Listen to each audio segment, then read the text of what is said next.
बहुत पुराने जमाने की बात है, जब दुनिया में इंसान बस रहे थे मगर दिलों में अल्लाह की पहचान धीरे धीरे कम होती जा रही थी। नूह अलैहिस्सलाम के बाद एक नई कौम उठी, कौम आद। ये कौम अरब के रेगिस्तानी इलाके अहकाफ में बसती थी, जहां दूर दूर तक फैली रेत, ऊंचे ऊंचे टीले और तेज चलती हवाएं हर वक्त एक अजीब सी खामोशी पैदा करती थीं। लेकिन इसी वीराने के बीच उन्होंने ऐसी शानदार आबादियां बसाईं कि देखने वाला हैरान रह जाए। सूखी रेत के बीच उन्होंने अपनी मेहनत और ताकत से एक ऐसी दुनिया खड़ी कर दी थी जो उस दौर की सबसे अलग और सबसे प्रभावशाली थी।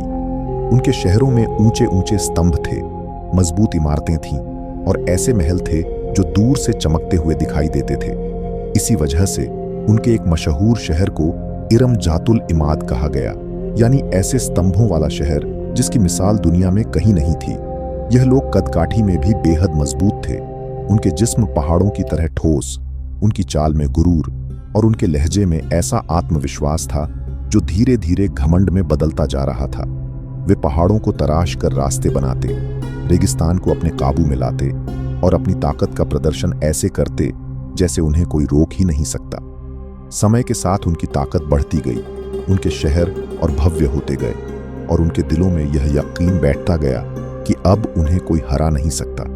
वे अपनी महफिलों में बैठकर कहते, हमसे ज्यादा ताकतवर कौन है।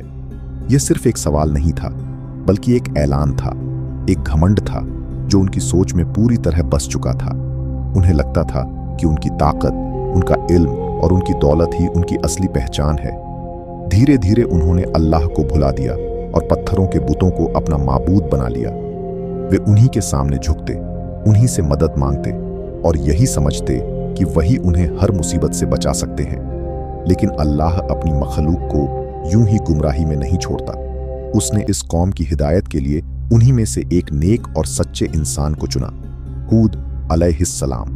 हूद अलैहिस्सलाम का दिल अपनी कौम के लिए दर्द से भरा हुआ था। वे जानते थे कि अगर यह लोग इसी रास्ते पर चलते रहे तो उनका अंजाम बहुत भयानक होगा।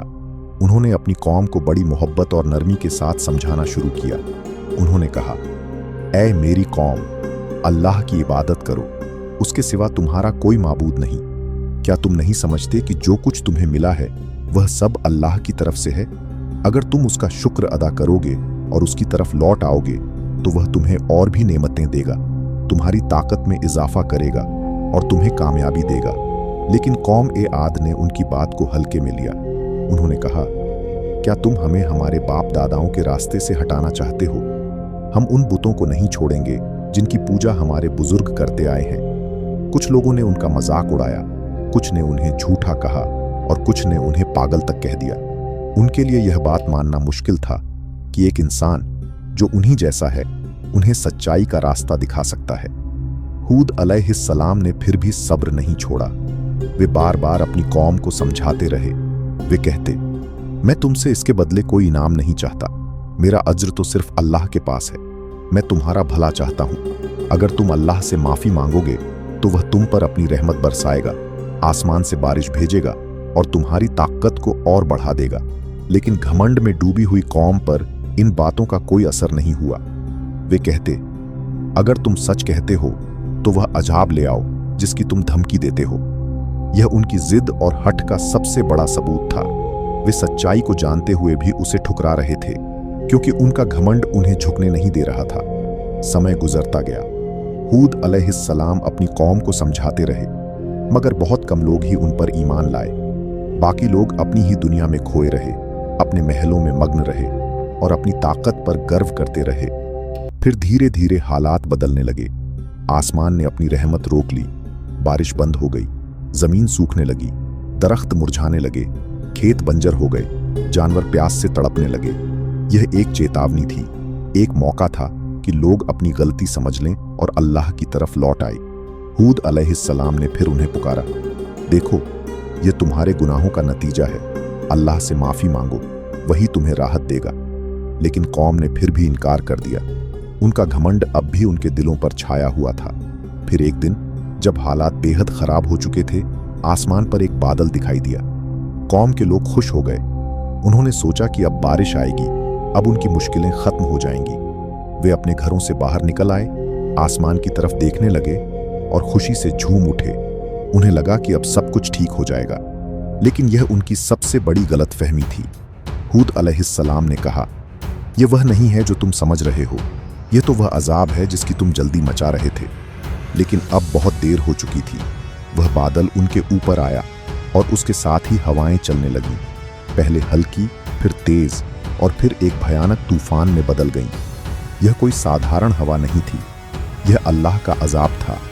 हवा इतनी तेज थी कि उसने बड़े बड़े पेड़ों को जड़ से उखाड़ दिया, मजबूत इमारतों को गिरा दिया और इंसानों को उठाकर पटक दिया।